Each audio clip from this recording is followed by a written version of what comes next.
The silk is tightening around your wrists. Not rope, silk. Expensive, deliberate, because silk doesn't leave marks. You're kneeling on wet stone in a chamber that smells like lamp oil and fear. The floor gleams, not from water, from something else, something you don't want to think about. In front of you, 3 doors. Behind the first, women are weeping, soft, rhythmic, like prayer. Behind the second, nothing, just silence so thick it feels like drowning. Behind the third, laughter, the soft clink of wine cups, voices discussing poetry in Arabic you barely understand. Your name is Catherine. You're 23 years old. 3 months ago, you watched your father die holding a contract he thought would save you. It didn't. Now a man in a spotless robe is walking down the line of women beside you, asking questions in languages you know and languages you don't. His voice is calm, clinical. He's not choosing slaves, he's sorting inventory. One of these doors will determine whether you survive the next decade. One of them will make you wish you hadn't. And the worst one? It's not the one with the screams. By the time this story ends, you'll know what was behind all 3 doors. You'll understand why 12 years from now, Catherine will stand in front of a sultan and say words that should have gotten her killed. And you'll realize something most people never learn about history. The cruelest systems aren't built by monsters. They're built by people who convinced themselves they were being reasonable. Damascus, 1260. The Crusades are ending, but for the women left behind, something worse is just beginning. 6 hours before the doors, Catherine's father made a calculation that would kill him. He was a merchant, a good one, the kind who understood that survival in Acre, one of the last Crusader strongholds clinging to the coast, required relationships that crossed battle lines. He had contracts with Mamluk officials, letters sealed with wax and official stamps, promises written in Arabic and Latin that assured safe passage for his family and his goods. He believed paper could stop steel. He was wrong. When the Mamluk armies breached the gates in the spring of 1260, those contracts dissolved like ink in water. His carefully negotiated agreements meant exactly nothing to the soldiers pouring through the streets. The letters he clutched as proof of protection became kindling. Catherine's father died in his own courtyard, still holding a document with a sultan's seal. Catherine and her mother were pulled apart in the chaos. Different hands, different directions. Catherine screamed her mother's name until her throat bled and her voice gave out. She never saw her again, never learned if her mother survived the first week, the first day, the first hour. 3 months later, Catherine stood in that underground chamber with 17 other women pressed against cold limestone walls, all Christian, all captured during the same campaign that erased Acre from the map, all waiting for a man named Amir Tashamor to decide their fates. Tashamor entered through the center door, carrying no weapons. He wore the simple robe of a royal steward, but the deference shown to him by the guards revealed his true authority. His title, in the Mamluk administration, translated roughly to integration specialist. Integration. That word appears in the official records with disturbing frequency. It sounds almost humane, clinical, like helping refugees adjust to a new society. Here's what it actually meant. The Mamluks had learned something during their own enslavement that most conquerors never grasp. Human beings are malleable. Given the right combination of time, isolation, and total environmental control, you can systematically erase one identity and build another in its place. They knew this because it had been done to them. Every sultan, every emir, every commander who shaped the medieval Middle East had started as a slave. Boys taken from Turkic tribes in Central Asia, from Circassian communities in the Caucasus, purchased as children, converted to Islam, trained in warfare and administration with ruthless precision. By their 20s, these former slaves had become elite warriors. By their 30s, they commanded armies. And when the Ayyubid dynasty collapsed in 1250, it was a Mamluk, a former slave, who seized the Egyptian throne. This created a paradox at the heart of their society. The ruling class consisted entirely of men, who'd been systematically transformed through bondage. They didn't view this as tragedy. They viewed it as proven methodology. If boys could be converted into warriors, then captured populations could be converted into whatever the state required. And the state required much.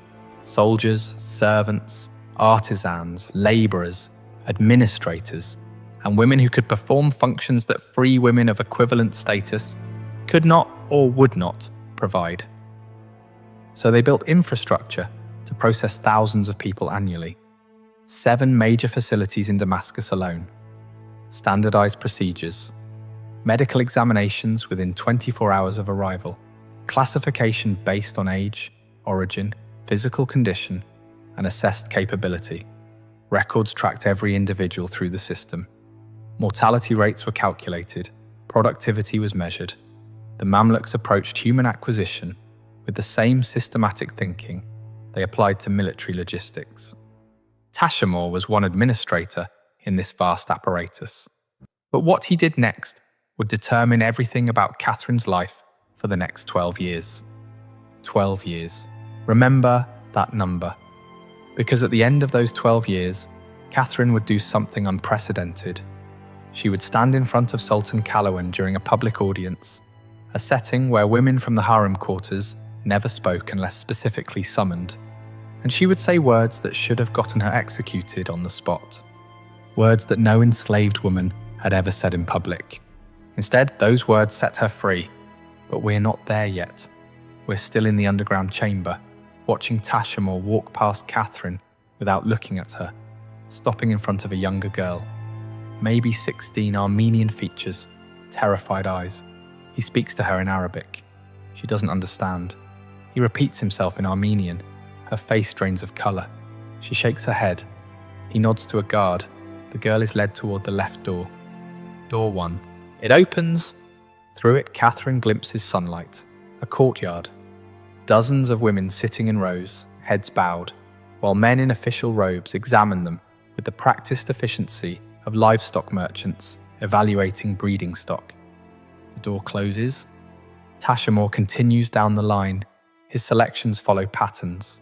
Age matters, origin matters, physical condition matters most of all. But there's something else he evaluates, something less tangible. He asks each woman a question in her native language.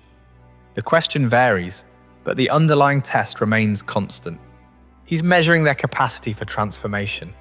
The Mamluks understood something that modern psychology wouldn't articulate for centuries. Given sufficient time and total control over environment, human identity is far more malleable than most people want to believe. Before we open that first door, do me one favour. If this story matters to you, if you believe these women deserve to be remembered, hit the like button and subscribe.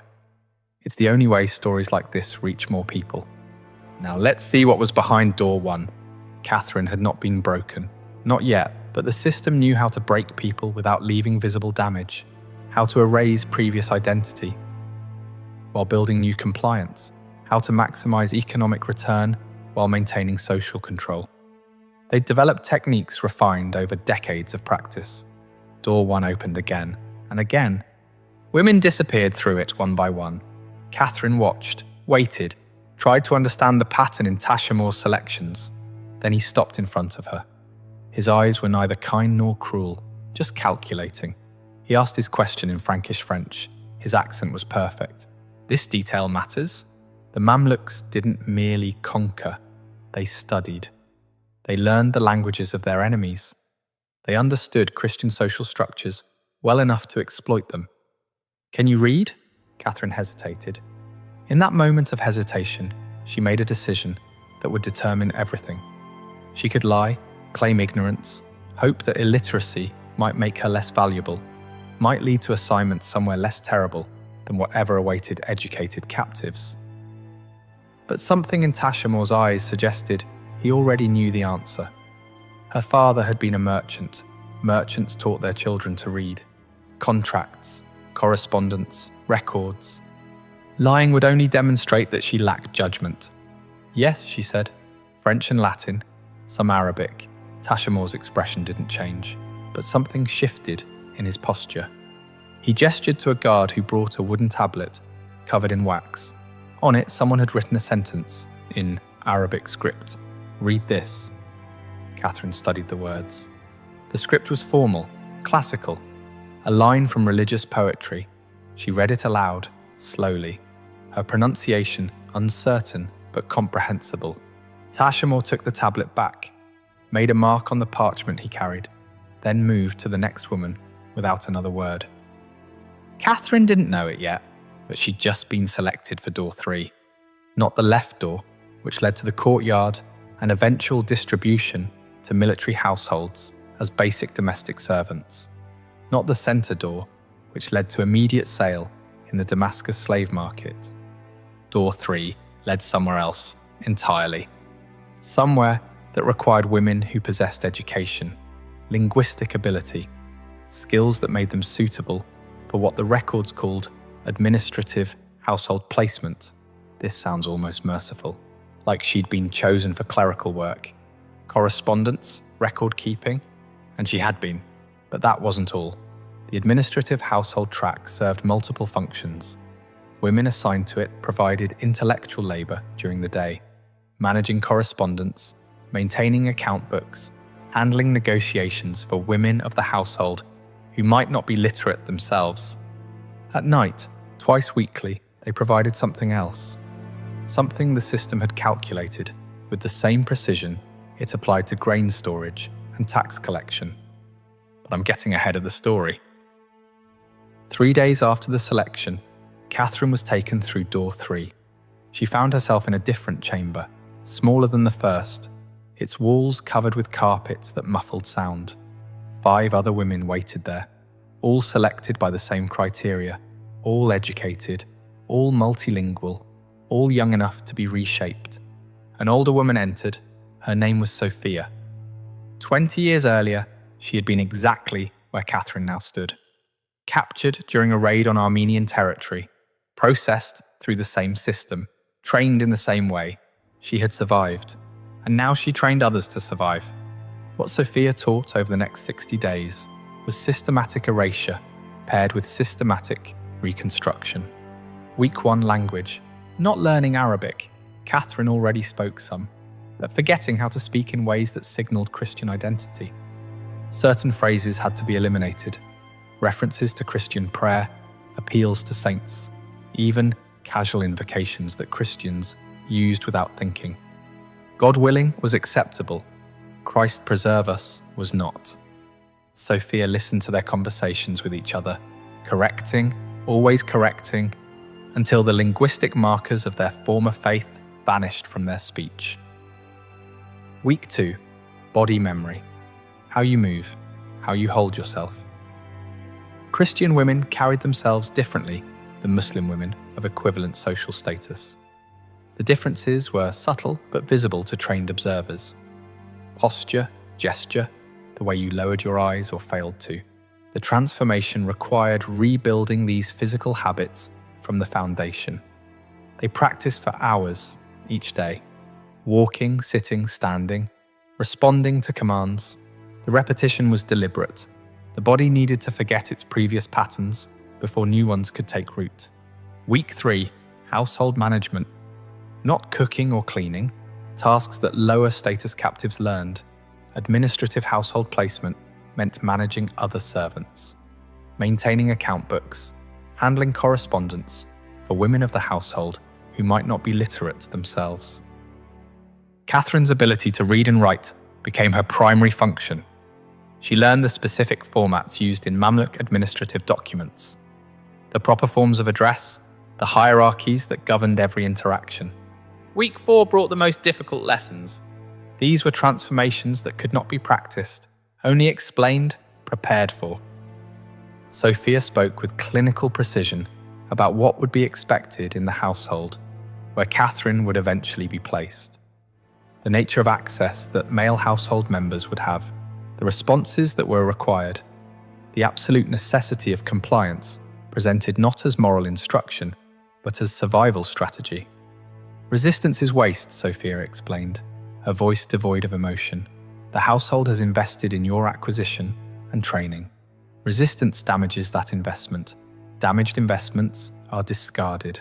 Catherine had seen the markets during her first week in Damascus, a brief excursion that served as object lesson more than orientation.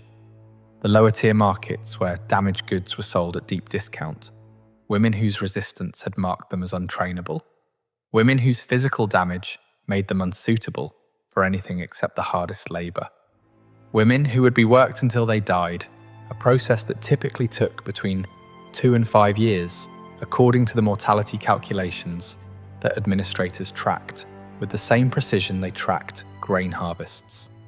The message was clear: submit to transformation or be transformed into something even worse.